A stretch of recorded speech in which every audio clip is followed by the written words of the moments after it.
Good morning, everyone. Please rise and body your spirit as we sing our opening hymn, number 360. Here we have gathered. The words will be on the screens.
Please remain standing as we light the chalice and speak our covenant. I invite Brian Baker to come light the chalice.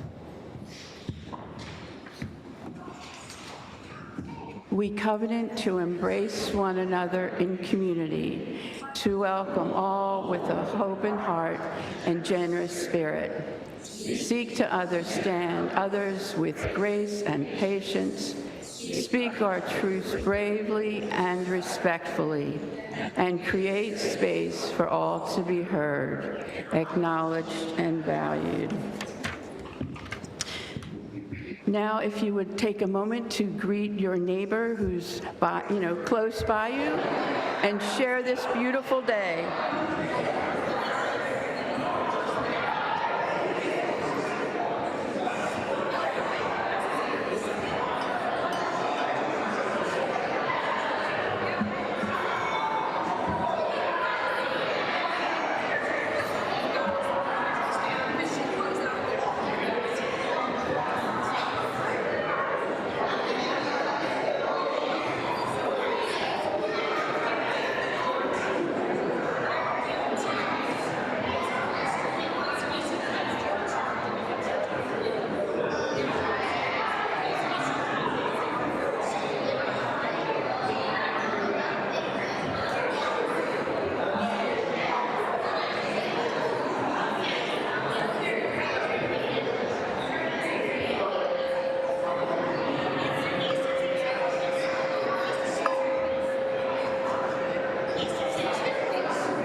Nice turtle there.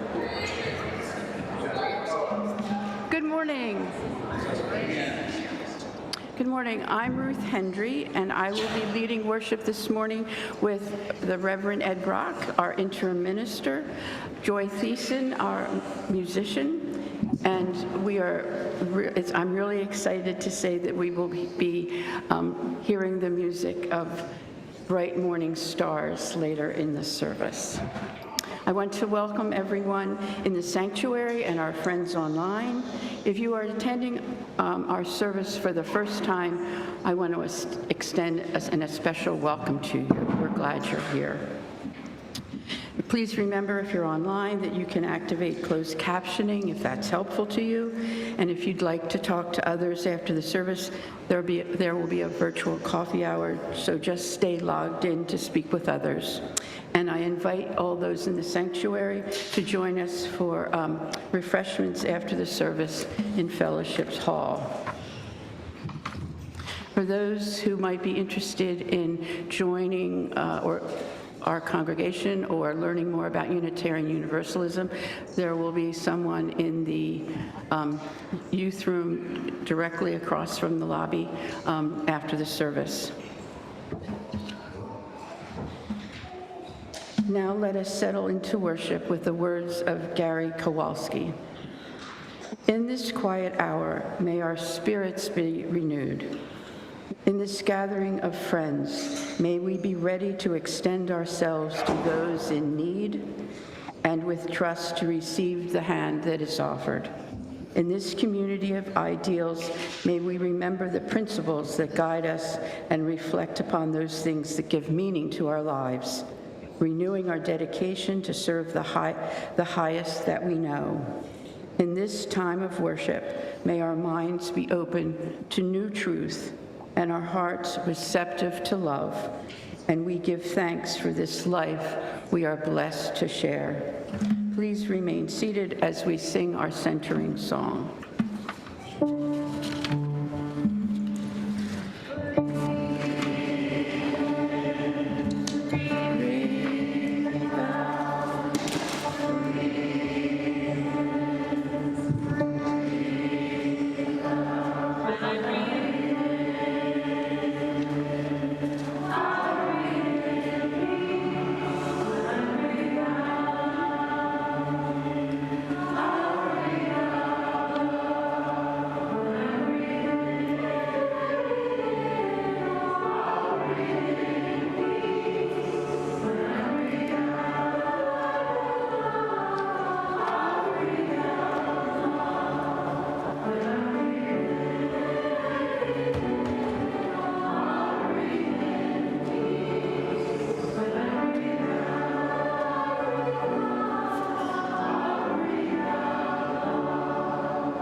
Good morning.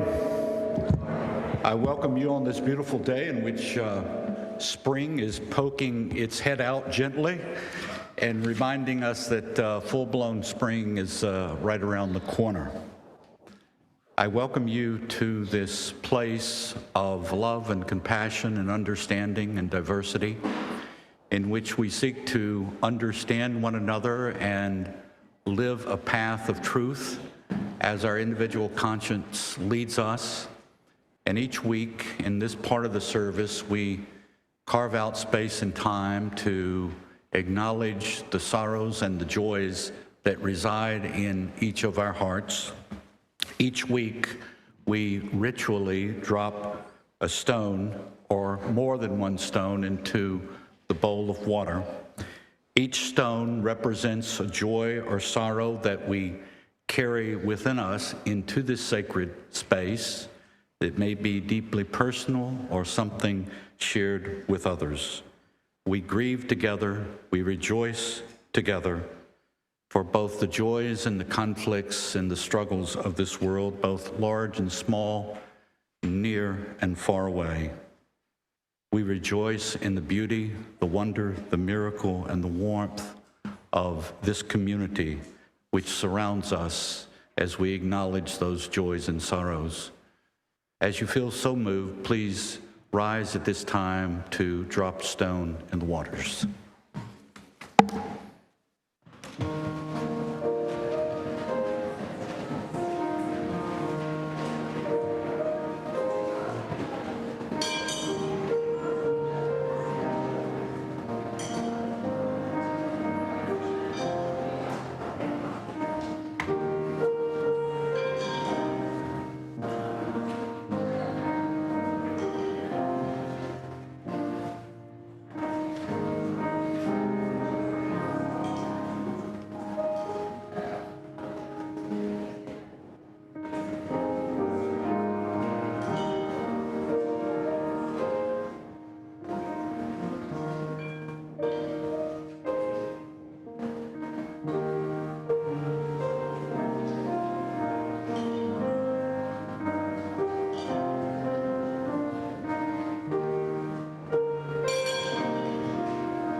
I dropped one stone for the unspoken joys and one stone for the unspoken feelings, for both joys and concerns that sometimes are so complex, those words are inadequate.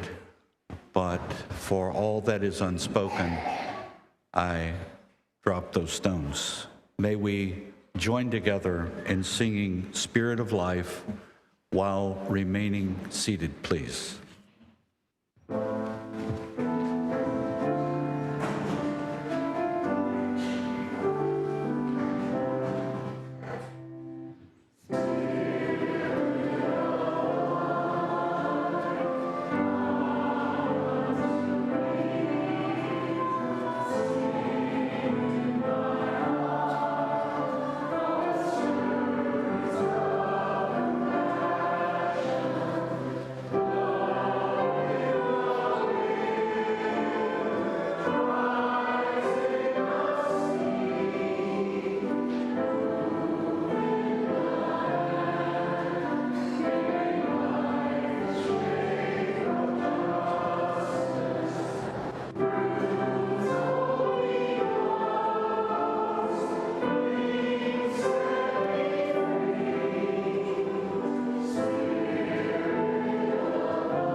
work of our congregation takes many forms within the congregation and throughout our community and world. It is with your generous financial support that the transformative power of love takes shape in our everyday living. At this time, the offering will be given and gratefully received. You may make your contribution using the text on the screen, or there are boxes at the back of the sanctuary where you can safely leave your contribution. We give to remind ourselves how many gifts we have to offer. We give to remember that we are part of something much bigger than ourselves. We give because we believe in music and sacred space. We give with faith that together we have enough.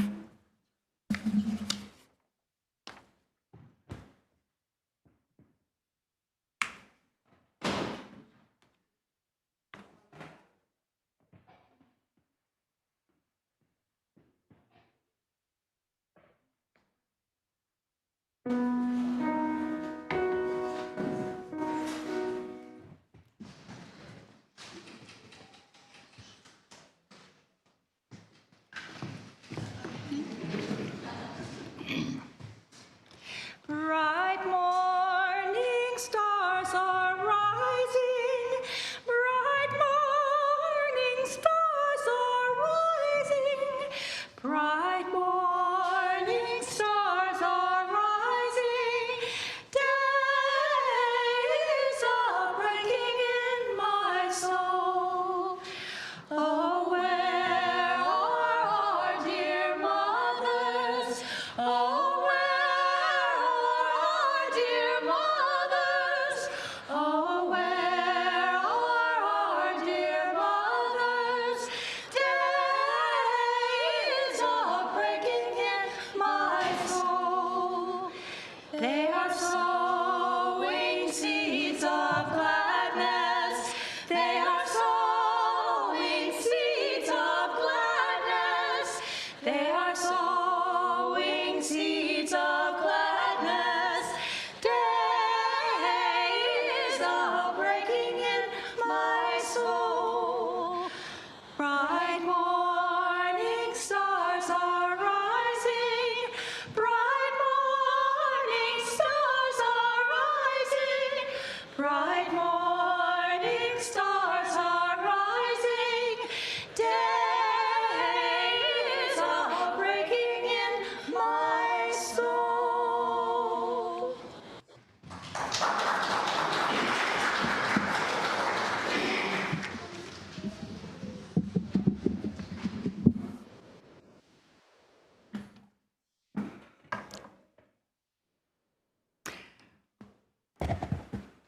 Our story for all ages today comes from the African country of Sudan. The story, Generosity Bends the Road, a tale from Sudan, retold by Faye Morganson, based on the original from Ali Lufti Abdallah, The Clever Sheik of Butana and Other Stories, Sudanese Folktales. About 200 years ago in Sudan, a man named Attai lived far off in the countryside, just a little bit south of Brookhaven. He lived there with his wife and his 7 sons and his 9 daughters, their wives and their husbands, plus 63 grandchildren. The family, all by itself, was an entire village. Life was good for Attai and all his offspring. They were able to grow or hunt the food they needed. The water in the river was plentiful and clean, and they were able to have enough wood. There were trees, and there was enough wood to build and heat their homes. Now and then, they traveled the long road into the city to trade their goods for treats like sugar or cloth. But mostly they stayed home and enjoyed life. Then, one day, the village was situated far from the caravan road, and visitors were rare. But one day, a caravan of 12 merchants lost their way. Many days passed as the merchants wandered about.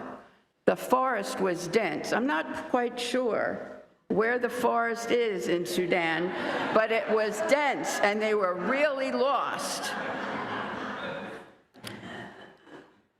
They grew increasingly worried. Finally, one morning, the merchants woke to the sound of roosters crowing. It was some distance, but it was music to their ears. They saddled up their camels as quickly as they could. By the time they mounted, they could hear the faint sounds of dogs barking. It was more music. They moved towards the sounds. By sunrise, they could see faint lines of smoke just rising in the sky. It could only be a village. When at last they arrived in the village, they were met by several young people, just like you all, who smiled and welcomed them warmly. They guided the merchants to a yard where they were offered their camels grass, grain, and water. The merchants were then welcomed by an elderly man. Any idea who? None other than Ate, who welcomed them and invited them to stay for several days until they and their camels were well rested. When at last the merchants were ready to resume their journey, Ate invited them to return and bring other guests with them. They offered Ate gifts, but he refused. The name Ate means giver, and it was his honor and privilege to be able to host the merchants. The merchants, in turn, were appreciative of the fine treatment they had received from Ate and his family. As they continued their travels, they spoke highly of the experience and remembered the standing invitation to return. And within 1 year, they had returned with more men. Their reception was as warm and as generous as it had been the first time. After that, stories of Ate and his family spread like fire in dry grass. Everyone traveling along the caravan road turned off to visit. Year after year, more and more people came. Finally, the stream of visitors was so frequent that the route to Ate's village became more visible and distinct than the main caravan road itself. The former route had all but disappeared. The village of Ate came to be the most important station along the caravan route. All who stopped by were served the same generosity as the first visiting merchants. All the food and supplies they needed, a room to sleep, and care for their camels were provided at no cost. Ate came to be called Awak Adarib, the one who has bent the road. His story is shared to this day in Sudan. The Sudanese continue to offer the same kind of generosity to strangers. I wonder how many roads have been bent in this way and whether we might bend a road ourselves.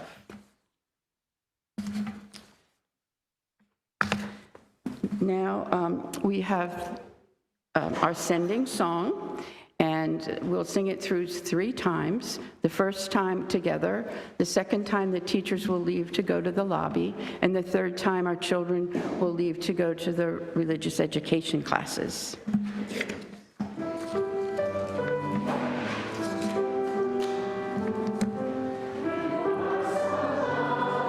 You are rain, may you bless this space again. You are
Danny boy, the pipes are calling from glen to glen and down the mountainside.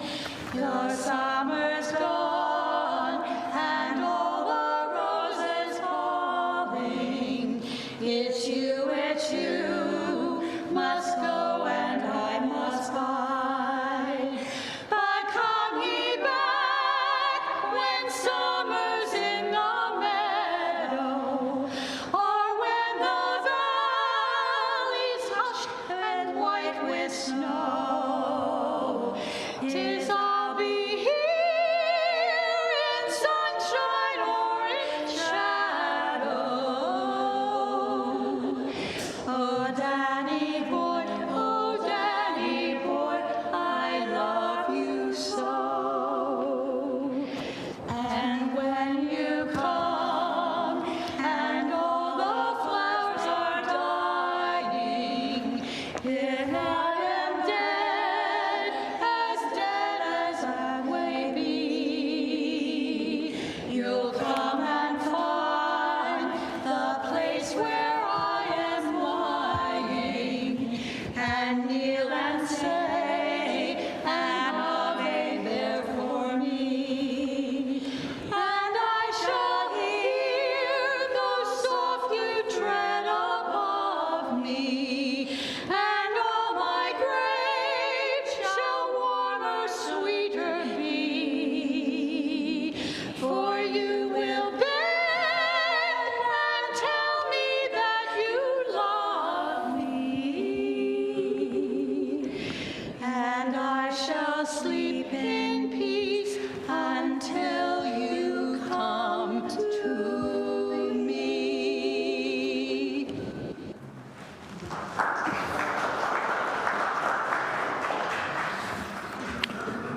Thank you so much. Ancestry.com tells me I am 15% Irish, and so that appealed to my Irish soul, but that was so beautiful. Thank you for being here. Please sing more often. It is lovely. And thank you, Ruth, for your presence here today. There are many impressions I have received as a Unitarian Universalist minister, having worked with at least 12 congregations, certain impressions that are very compelling and demand to be attended to. And I'd like to share 3 of those with you today as I begin my remarks. One is that UU congregations are filled with marvelously wonderful people. And I have met so many amazing people throughout this country who are remarkable in so many ways that it's hard to count. And I've often thought that it would be a wonderful thing for the mental health of every Unitarian Universalist if they got to know as many other Unitarian Universalists in the congregation as they possibly could.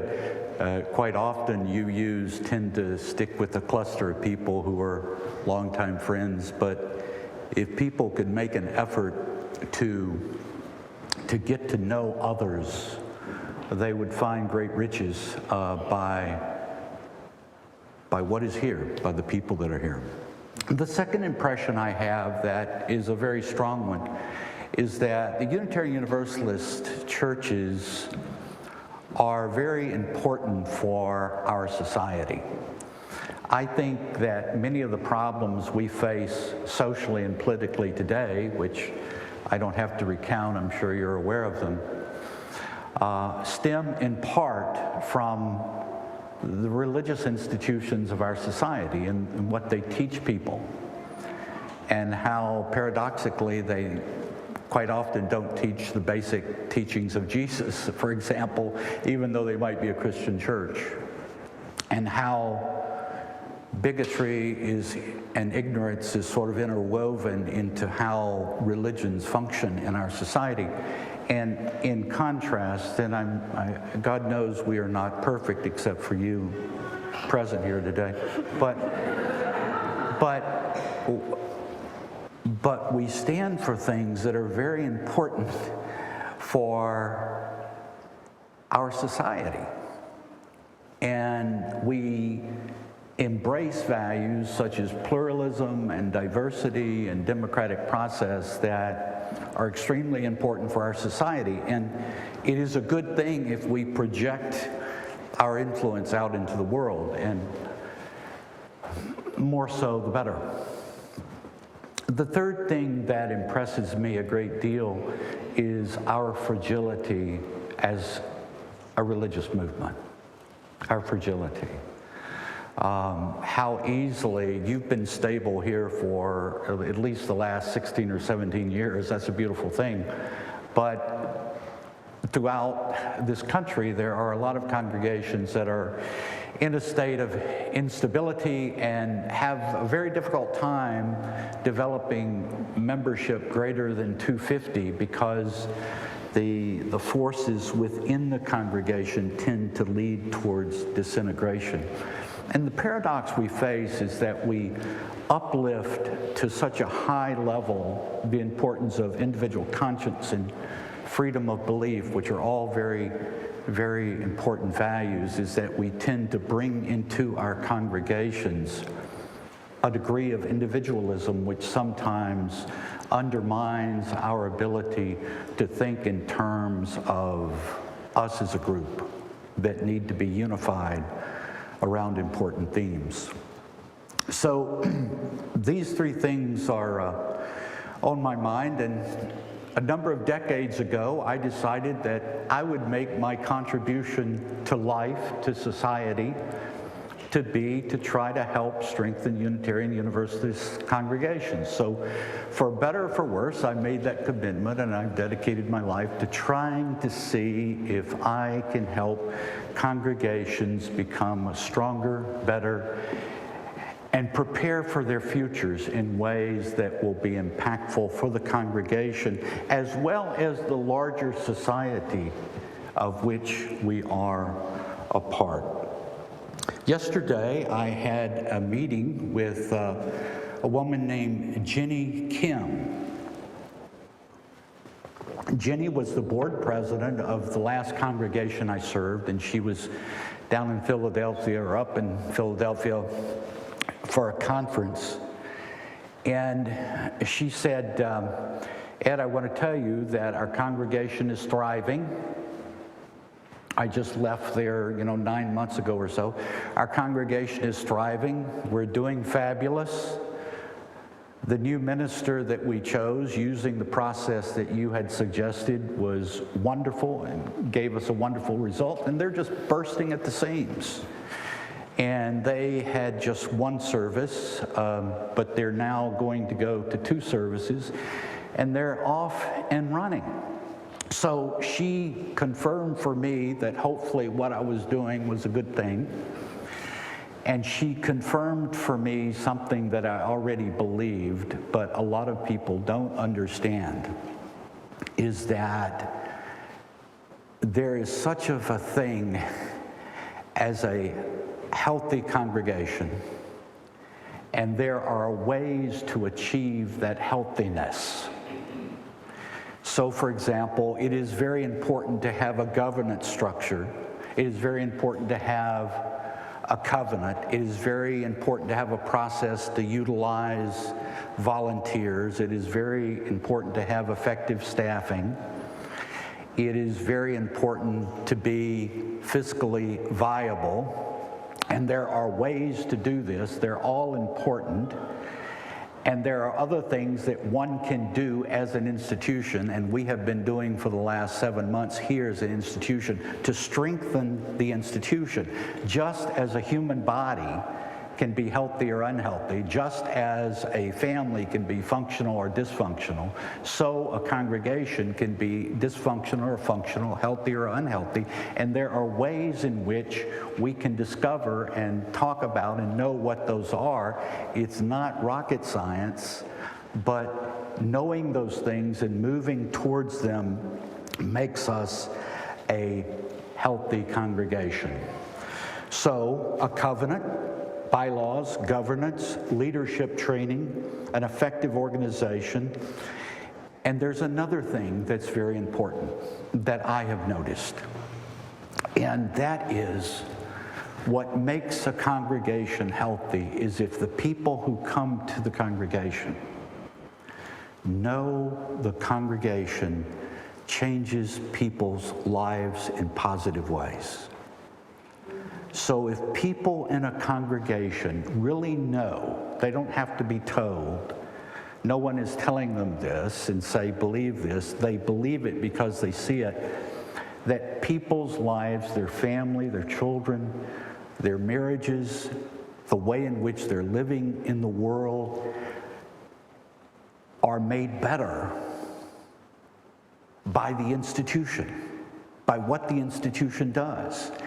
And the society around the congregation is touched in a positive way by the church. If people in this church know, really know, everybody knows that what we do here makes a difference for people who are disadvantaged or living in poverty or living in hardship of some kind. If people really know that and understand that, then that really lights a fire in people's minds and hearts, and they will respond in significant ways. And another way in which a congregation becomes healthy and becomes vigorous is through its financial stability. I have never talked about financial issues before, but I will talk about them today. This last point that is so important.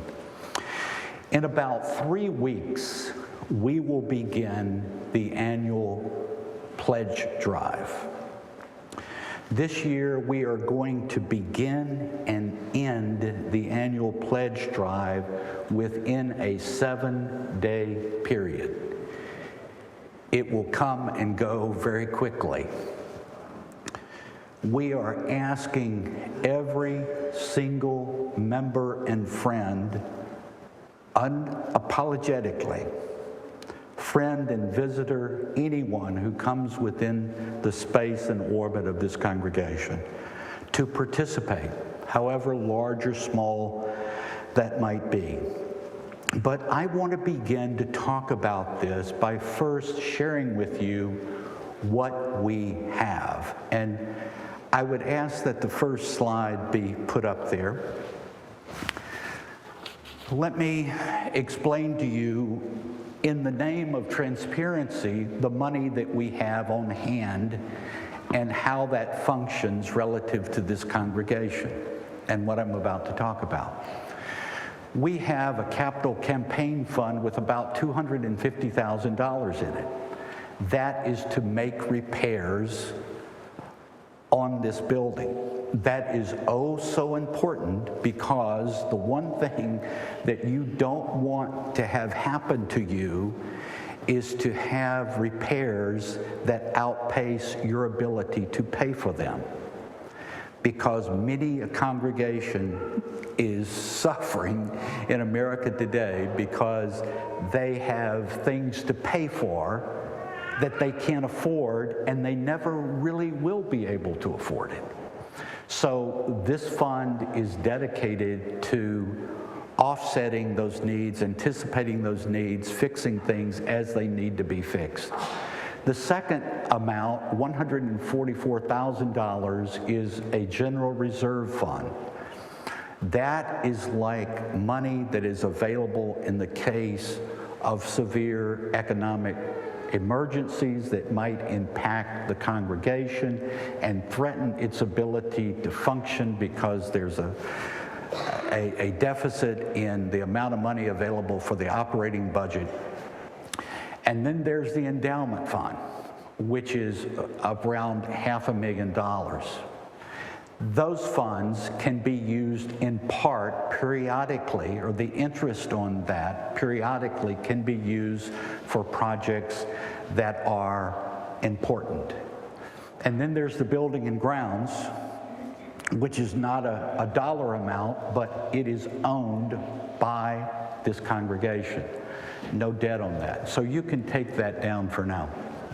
So some people look at those numbers and say they're just numbers. But for me, based on my understanding, they represent the love of people for this congregation. Most of that money came from people who are no longer here. They don't know you. You don't know them.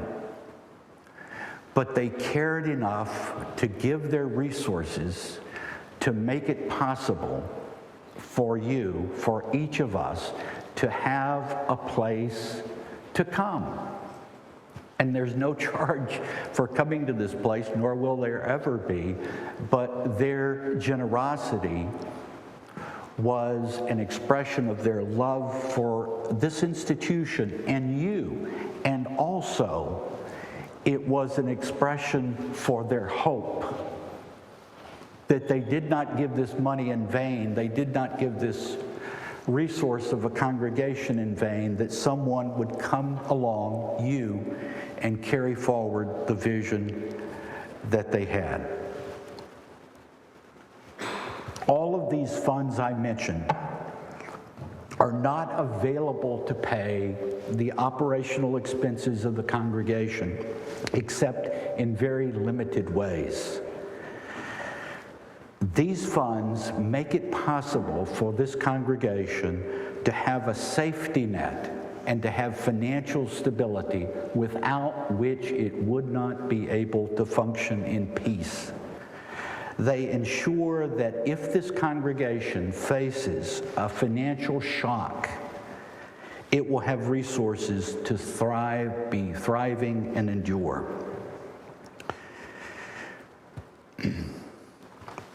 The people who gave this money cared deeply about it and believed deeply in its future. Now, here's where you come in. What these funds do not cover is the operational budget. And we are going to ask each of you, as you are able and willing, to make a contribution to the annual budget. But first of all, let me state something. We are going to ask for people's pledges.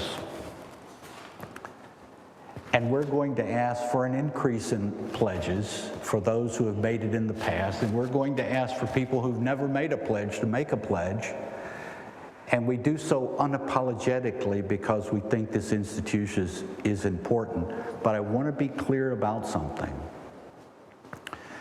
When we ask for a pledge, we're not asking people who don't have the resources to give money. We're not asking people to give what they are unable to give, because we know some people are in situations of financial struggle and constraint, and we respect that. The doors of this church will forever be open to everyone, and it doesn't matter if someone pays zero or someone pays much, much more. All are welcome here. And all are embraced here. And in fact, we have funds available to help those who are in need.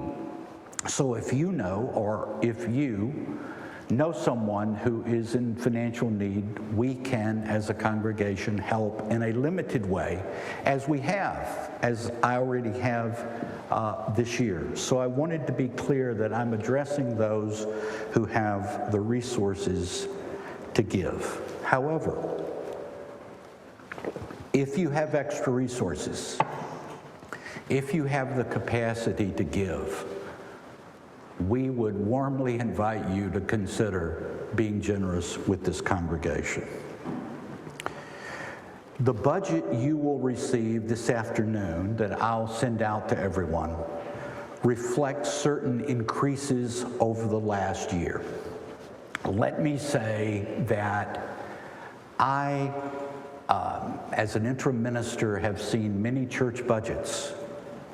And as I look at your budget, one of the overwhelming themes that comes to me is that there is a need to catch up in your level of giving to be in accord with the needs of the congregation. Let me share with you why you will see an increase in the budget. There is the cost of the ministerial search, which is very important. There's the cost of raising Chrissy's status from 3/4 time to full time. There's the actual cost of administrative cost of the church. There's efforts to spearhead change in the wider community through impactful social justice programs. And there is the attempt in the budget to maintain and improve a comfortable and accessible facility. These are all needed increases. The new budget will ask those of you who have made pledges in the past to consider a 30% increase in your pledge. And next week, I will hold a town hall meeting in which I will explain the details of the budget that will help everyone understand what is behind that request. We're going to have a series of parties this year instead of a traditional way of raising money. So we are inviting everyone in the congregation to come to a party. You'll have a chance to register for one of these parties after this service. And at this party, we will culminate our discussion about the budget, the reason for every item on the budget. We'll answer everyone's questions. And at those parties, which will be held about 3 weeks from now, we'll ask you to complete and turn in your pledge. But we'll give you, between now and then, plenty of education about it. And as I've said before, I will hold a town hall meeting next Sunday about this. But let me share in closing one of the compelling reasons this annual fundraising event is so important. On April the 16th, 1 month from now, this church will begin the formation of the Ministerial Search Committee. And by the end of May, you will have a fully formed Ministerial Search Committee, which will then begin its work. And then their work will go into high gear next fall. You are on a journey. This congregation is on a journey. And that journey leads to finding a new settled minister. Everything that has been done thus far and all that will continue to be done is all about preparing for the coming of your next settled minister and having the most effective way of doing that. And to do that, one of the things that is needed is for you to be appealing as an institution. There will be about 15 or so people who will be interested in this congregation. They will be from all over the country. And they will be comparing churches with churches. And the ones that you will be most interested in attracting will have 3 or 4 alternatives to look at, of which you will be one. And one of the things that they will scrutinize is your financial stability and your vitality and your commitment. Let me explain why. let's imagine that there is a minister of 30, 35, 38 years of age, and bear in mind the ministerial search encompasses the whole country.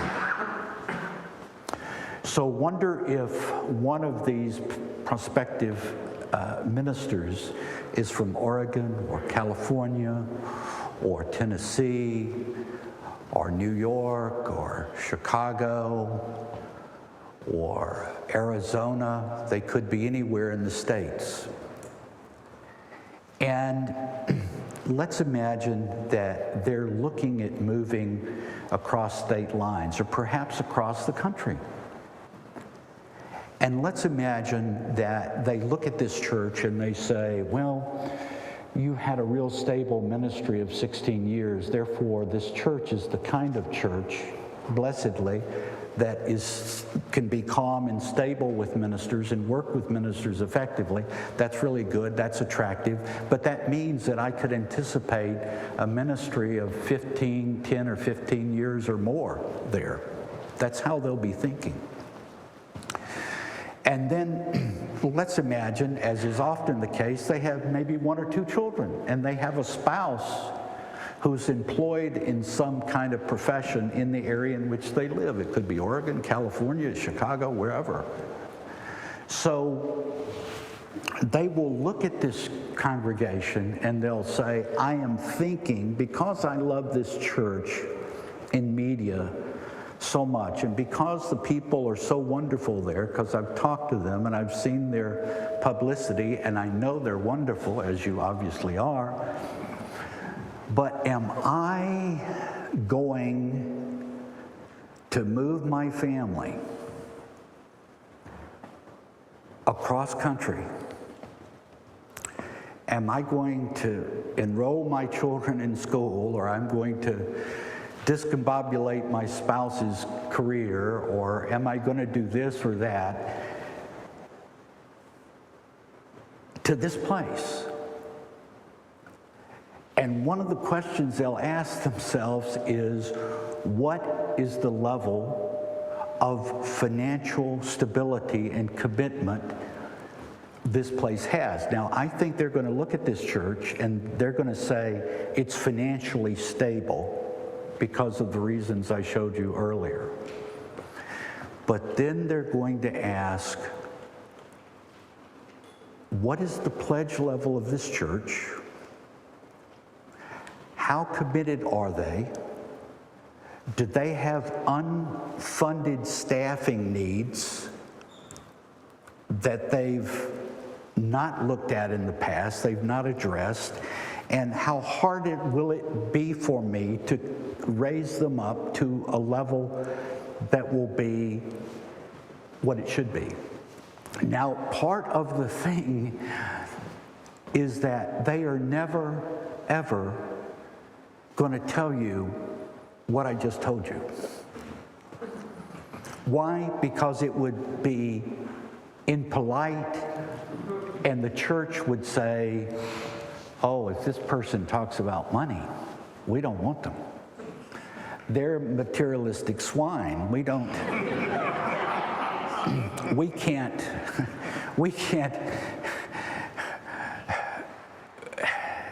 impugn our purity, our spiritual impurity with such thoughts, so they're never going to say it. But believe me, they are going to study it. And so this stewardship campaign that you are facing is not just your typical stewardship campaign. It is a watershed moment when you have an opportunity to create the conditions that make you maximally attractive to those people out there. And you have all the conditions to be attractive to people who are looking for congregations. Believe me, I can say that without hesitation, but there needs to be a confirmation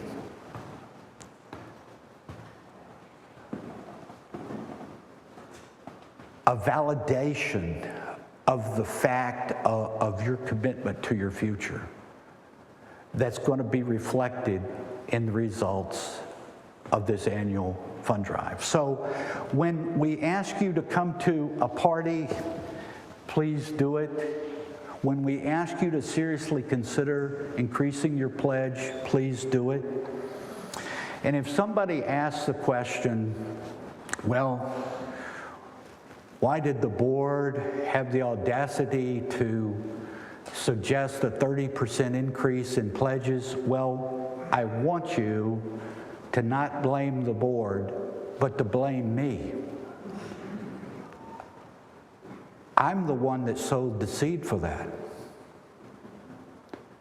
So come fuss at me. Come argue with me, because I alone am the person that raised the issue of that kind of increase.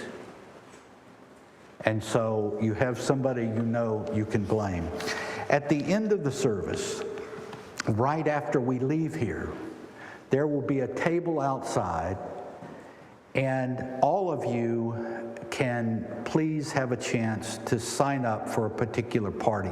Janet, could you raise your hand? Janet would stand up, and do you want to point out anybody?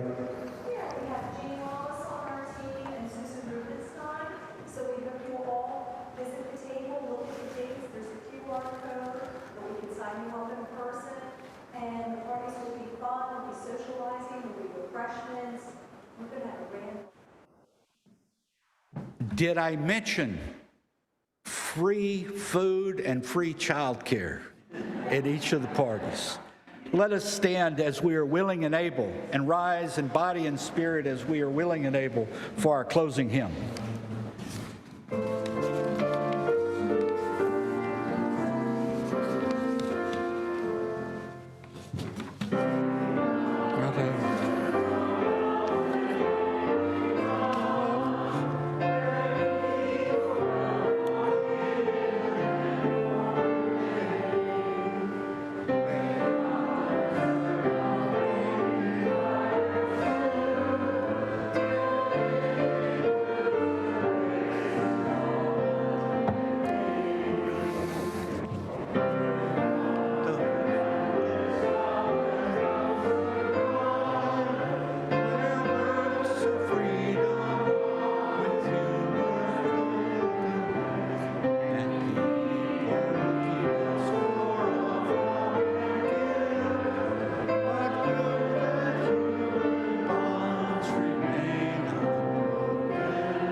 I'd like to ask Ruth to extinguish the chalice as we join together in the benediction. For those who come here seeking God, may God go with you. For those who come embracing life, may life return your affection. And for those who come to seek a path, may a way be found and the courage to take it step by step. Blessed be.